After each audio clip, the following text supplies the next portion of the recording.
সময় হয়ে গেল, প্রচন্ড অসুস্থ হয়ে পড়লেন, তিনি কম বয়সে ইন্তেকাল করেছেন। নবী 63 বছর বয়সে তিনি ইন্তেকাল করলেন, আর তার মেয়ে মাত্র 6 মাস পরে ইন্তেকাল করা, মানে খুব কম বয়সে দুনিয়া থেকে বিদায় নিয়েছেন। বিদায় নেওয়ার প্রাক্কালে স্বামীকে ডাক দিয়ে বলছেন, স্বামী আমার, আমি যদি দুনিয়া থেকে বিদায় হয়ে যাই, আমি সারা জীবন পর্দা অবলম্বন করেছি, আমাকে কেউ দেখে নাই, আমার কথার আওয়াজ কেউ শোনে নাই, আমি আপনার কাছে এমন ওসিয়ত করে যাব, আমি যদি মারা যাই দিনের বেলা, আমার মৃত্যুর খবর যেন পৃথিবীর কোনো মানুষ না জানে। আমি যদি মারা যাই রাতের বেলা, কাউকে বলবেন না। আশেপাশের কিছু প্রতিবেশীকে ডাক দিয়ে আমার জানাজা কাফন দাফন করে দিবেন।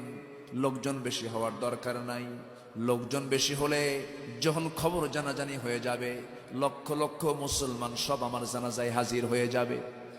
আমি নারী, যারা জানাজা পড়াবেন তারা হলেন পুরুষ। আমি কতটুকুন লম্বা, কতটুকুন খাটো, কতটুকুন চিকন, কতটুকুন মোটা, আমাকে দেখতে না পারলেও অনুমান করতে পারবে আমার পর্দার খেলাফ হয়ে যাবে। সংখ্যার দরকার নাই, প্রতিবেশীকে সঙ্গে করে নিয়ে আপনি আমার কাফন দাফন করে দিবেন। জোরে বলি সুবহানাল্লাহ, আরো জোরে বলি সুবহানাল্লাহ।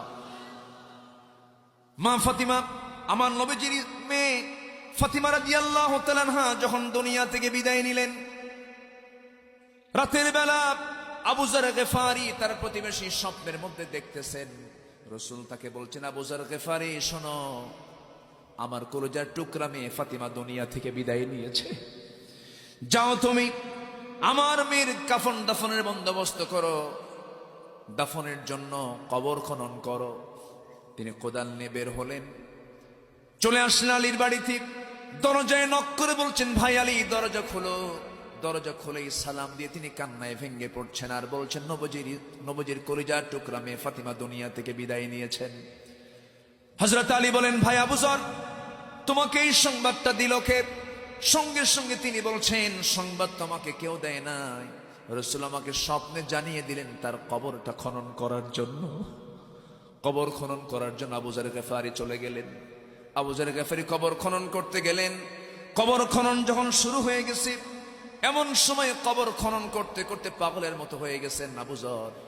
কবর খননের এক প্রকালে এক পর্যায়ে কবর থেকে যখন তিনি উঠে আসতেছেন কোদাল নিয়া, কবরকে লক্ষ্য করে বলছেন, কবর, আজকে তোর এই মাটিতে, তোর এই জায়গায় এমন একজন ব্যক্তিকে রাখা হবে যার সম্মান, যার মর্যাদা এত বেশি, আমার নবীজির কলিজার টুকরা, দেহের টুকরা ফাতিমা, কবর অসম্মান তুই করবি না, হাসান হোসেনের মা তুই অসম্মান করবি না, এরপরে আসাদুল্লাহিল গালিব আলীর একমাত্র স্ত্রী তুই অসম্মান করবি না। এই সমস্ত কথাগুলো বলছেন আর চোখের পানি ফেলে ফেলে কাঁদতেছেন। রাসূল তাকে স্বপ্নে জানিয়ে দিয়েছেন। এই কথা বলে ওঠার সময়, এমন সময় ভিতর থেকে একটা আওয়াজ বের হয়ে আসছে, ওরে আবু যর, আমি খাতুনে জান্নাত চিনি না, আমি কলিজার টুকরা বিশ্ব নবীর মেয়ে চিনি না, আমি হাসান হোসেনের মাও চিনি না, আলীর স্ত্রীও জানি না। আমি জানি এটা ভালো আমল, নেক আমল যদি হয়ে যায় ভালো কথা, আর বদ আমল যদি হয়ে যায়, আমি কবর আমার মাটি চরম ভয়ঙ্কর। পৃথিবীর এক প্রান্তের মাটি অপর প্রান্তে চলে যাবে, অপর প্রান্তের মাটি অপর প্রান্তে চলে আসবে, একাকার করে দেওয়া হবে।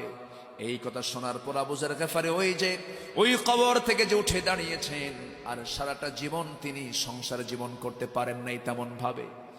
সবসময় তিনি কাঁদতেন, অস্থির হয়ে যেতেন। সেই জন্য আমার মায়েরা, আপনার জন্য জান্নাতটা খুব সহজ ছিল, আপনার জন্য জান্নাতটা খুব আসান ছিল। পুরুষদের জবাবদিহিতা বেশি, পুরুষদের জন্য জান্নাতটা খুব কষ্টকর হয়ে যাবে, মেয়েদের জন্য জান্নাতটা খুব সহজ হয়ে যাবে। শুধুমাত্র 4টা কাজ আপনি যদি করতে পারতেন। এর মধ্যে 1 নাম্বার কম্পালসারি হলো পর্দা, কারণ পর্দা ছাড়া নামাজ হবে না, পর্দা ছাড়া রোজা হবে না, পর্দা ছাড়া কোনো কিছুই হবে না। সেই জন্য আপনাকে পর্দার মাঝি নামাজ, পর্দার মাঝি রোজা, এই পর্দা সহকারে নামাজ, রোজা, স্বামীর আনুগত্য, এই 4টা কাজ যদি আপনি করতে পারতেন, আমার আল্লাহর ঘোষণা, ওই বান্দির জন্য আমি আল্লাহ 8টা জান্নাতের সমস্ত দরজা তার জন্য খুলে খুলে দেব। জোরে বলি সুবহানাল্লাহ। আমার মা, পর্দা যদি আপনারা সবাই করতেন, কোনো পর্দাহীন কোনো পুরুষ আপনাকে ডিস্টার্ব করতে পারতো না। আপনার সতর আপনাকে ঢাকতে হবে, আপনাকে পর্দা অবলম্বন করতে হবে। আল্লাহ তাআলা এই জায়গায় সুন্দর করে পুরুষ এবং নারী উভয়কে আল্লাহ তাআলা সুন্দর করে বলছেন, শোনো তোমরা 10টা গুণ অর্জন করবে। কয়টা গুণ বলেন? 10টা গুণ অর্জন করবে। 1 নম্বর গুণ হলো তোমরা মুসলিম হবে, মুসলিম পুরুষ এবং মুসলিমা নারী, মুসলিম পুরুষ এবং মুসলিমা নারী, মুমিন পুরুষ এবং মুমিনা নারী। এরপরে ওয়াল কানিতিন, আল্লাহ তাআলা বলছেন অনুগত পুরুষ এবং অনুগত নারী, ওয়াস সাদিকিনা ওয়াস সাদিকাত, সত্যবাদী পুরুষ এবং সত্যবাদিনী নারী, ওয়াস সাবিরি ওয়াস সাদিক ওয়াস সাবিরিনা ওয়াস সাবিরাত, ধৈর্যশীল পুরুষ এবং ধৈর্যশীলা নারী। এরপরে ওয়াল খাশিঈনা ওয়াল খাশিআত, বিনয়ী পুরুষ এবং বিনয়ী নারী। এরপরে ওয়াল মুতাসাদ্দিকিনা ওয়াল মুতাসাদ্দিকাত, দানশীল পুরুষ এবং দানশীল নারী। ওয়াস সাইমিনা ওয়াস সাইমাত, রোজাদার পুরুষ এবং রোজাদার নারী। এরপর আল্লাহ তাআলা বলছেন ওয়াল হাফিযিনা ফুরুজাহুম ওয়াল হাফিযাত, আল্লাহ তাআলা 9 নম্বরে বলছেন লজ্জাস্থানের হেফাজতকারী পুরুষ এবং হেফাজতকারী নারী। এই